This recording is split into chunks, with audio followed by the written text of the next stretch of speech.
घर है, याद रखो, याद रखो। ये मेरा घर है, याद रखो, याद रखो। ये मेरा घर है, याद रखो। अस्सलाम वालेकुम, आप देख रहे हैं सिटी 92 न्यूज़ HD।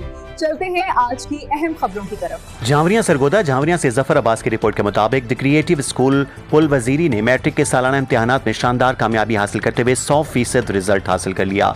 इदारे के तमाम तलबा और तलबात ने बेहतरीन नंबरों के साथ इम्तिहानात पास करके इलाके भर में स्कूल का नाम रोशन किया। इस बेमिसाल कामयाबी पर स्कूल इंतजामिया और असातिज़ा ने बच्चों और उनके वालिदैन को मुबारकबाद पेश की।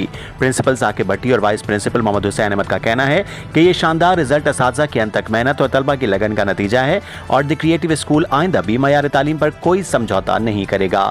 इलाका मकीन और वालिदैन ने स्कूल के तदरीसी मयार को जबरदस्त अल्फाज में सराहा है। रिपोर्ट जफर अब्बास, तहसील रिपोर्टर शाहपुर झांवरियां।